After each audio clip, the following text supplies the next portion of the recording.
മുണ്ടക്കൈ ചൂരൽമല ഉരുൾപൊട്ടൽ ദുരന്ത ബാധിതരുടെ ടൗൺഷിപ്പിന് ഈ മാസം 27-ന് മുഖ്യമന്ത്രി തറക്കല്ലിടും. നിയമസഭയിലാണ് ഈ പ്രഖ്യാപനം ഉണ്ടായിരിക്കുന്നത്.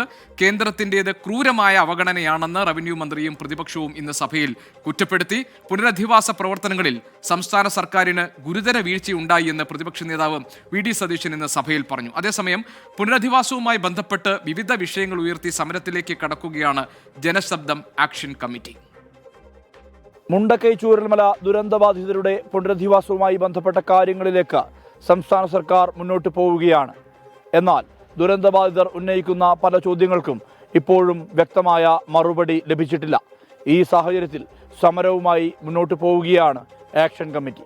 നമുക്കെല്ലാവർക്കും ചേർന്ന് ബഹുമാനപ്പെട്ട മുഖ്യമന്ത്രിയും പ്രതിപക്ഷ നേതാവും നമ്മളെല്ലാവരും ചേർന്ന് ഈ വരുന്ന മാർച്ച് മാസം 27-ാം തീയതി അവിടെ നിർമ്മിക്കുന്ന ടൗൺഷിപ്പിന്റെ തറക്കല്ലിട്ട നിർമ്മാണ പ്രവർത്തനത്തിലേക്ക് കേരളം പോകാൻ പോവുകയാണ്. നമ്മളെല്ലാവരും ഒരുമിച്ചായിരിക്കും ആ കാര്യങ്ങളിൽ ഉണ്ടാവുക എന്ന കാര്യം കൂടി ഞാൻ ഈ സഭയെ അറിയിക്കുകയാണ്. പുനരധിവാസം വൈകുന്നെന്ന് ചൂണ്ടിക്കാട്ടി പ്രതിപക്ഷം കൊണ്ടുവന്ന അടിയന്തര പ്രമേയ നോട്ടീസിന് മറുപടി പറയുമ്പോഴായിരുന്നു മന്ത്രിയുടെ ഈ പ്രഖ്യാപനം. കൽപ്പറ്റ MLA ടി സിദ്ദിഖാണ് വിഷയം നിയമസഭയിൽ ഉന്നയിച്ചത്.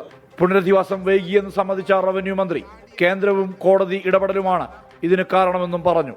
കേന്ദ്രം സംസ്ഥാനത്തിന്റെ മുമ്പാകെ ഒരു ഗാർഡിയൻ ഏഞ്ചൽ അവതരിപ്പിക്കണം. സാർ, യഥാർത്ഥത്തിൽ ഗാർഡിയൻ ഏഞ്ചലായിട്ടല്ല ചെകുത്താനായിട്ട് അവതരിക്കുന്ന സ്ഥിതിവിശേഷമാണ് കേന്ദ്ര ഗവൺമെന്റ് ഈ നാടിനോടും ഈ നാട്ടിലെ മനുഷ്യരോടും ചെയ്യുന്നത് എന്ന് നാം കാണുകയാണ്. കേരളത്തോട് കേന്ദ്രത്തിന്റേത് ക്രൂരമായ അവഗണനയാണെന്ന് പ്രതിപക്ഷവും കുറ്റപ്പെടുത്തി. എന്നാൽ ദുരന്തമുണ്ടായി 8 മാസമായിട്ടും ഗുണഭോക്താക്കൾക്കുള്ള പട്ടിക പോലും അന്തിമമാക്കാത്ത സംസ്ഥാന സർക്കാരിന് ഗുരുതര വീഴ്ചയുണ്ടായെന്ന് പ്രതിപക്ഷ നേതാവ്. സാർ, 8 മാസമായിട്ട് ഒരു ലിസ്റ്റ് ഇതുവരെ പൂർത്തിയായിട്ടില്ല ദുരന്തബാധിതരുടെ. അതാണ് ഗൗരവമുള്ള സാർ വിഷയം. ഇവിടെ ആ ലിസ്റ്റിൽ ഇപ്പോഴും കോൺട്രഡിക്ഷൻ. എത്രമാത്രം പ്രശ്നങ്ങളാണ് ഈ ലിസ്റ്റിൽ മുഴുവൻ അപാകതകളുടെ കൂമ്പാരമാണ്. അതേസമയം പുനരധിവാസത്തിലെ പൊരുത്തക്കേടുകൾ ഉയർത്തി സമരത്തിലേക്ക് നീങ്ങുകയാണ് ജനശബ്ദം ആക്ഷൻ കമ്മിറ്റി. മറ്റന്നാൾ കളക്ടറേറ്റ് ഉപരോധിക്കാനാണ് തീരുമാനം. 10 സെന്റിൽ തന്നെ പുനരധിവാസം ഉറപ്പാക്കണം, വീട് വേണ്ടാത്തവർക്ക് ധനസഹായം 40 ലക്ഷം രൂപ നൽകണം തുടങ്ങിയ ആവശ്യങ്ങളാണ് ദുരന്തബാധിതർ പ്രധാനമായും ഉന്നയിക്കുന്നത്. പടവെട്ടിക്കുന്ന്, റാട്ടപ്പാടി, മുണ്ടക്കൈപ്പാടി, അട്ടമല എന്നിവിടങ്ങളിൽ നിന്ന് ടൗൺഷിപ്പിലേക്ക് മാറാൻ താല്പര്യമുള്ള കുടുംബങ്ങളെ പരിഗണിക്കണം. ഇത്തരം ആവശ്യങ്ങൾ കൂടി ഉന്നയിക്കപ്പെടുന്നുണ്ട്. പിന്നെ മറ്റാരെയും ഉപദ്രവിക്കാതെ ഒരു സമരം, ഒരു കളക്ടറേറ്റിന്റെ ഒരു മൂലയിലൊക്കെ പോയിരുന്ന സമരം ചെയ്യുന്ന ഒരു നിലപാടായിരുന്നു ഞങ്ങളുടെ ഭാഗത്തുനിന്നുണ്ടായിരുന്നത്. പക്ഷെ അതിനൊന്നും അധികാരികൾ കണ്ണു തുറക്കുന്നില്ല. അതുകൊണ്ട് തന്നെ അടുത്ത വഴി എന്ന് പറഞ്ഞാൽ കളക്ടറേറ്റ് ഉപരോധിച്ചുള്ള ഒരു സമരമാണ്.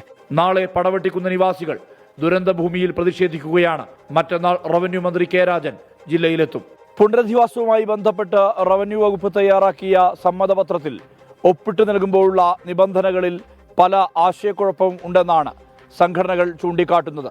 പടവെട്ടിക്കുന്നും റാട്ടപ്പാടിയും അട്ടമലയും അടക്കമുള്ള പ്രദേശങ്ങൾ ദുരന്തബാധിതരുടെ പട്ടികയിലേക്ക് ഇനിയും എത്തിയിട്ടില്ല. ഈ സാഹചര്യത്തിലാണ് സമരം ശക്തമാക്കാനുള്ള തീരുമാനത്തിലേക്ക് ദുരന്തബാധിതരുടെ സംഘടനകൾ എത്തുന്നത്.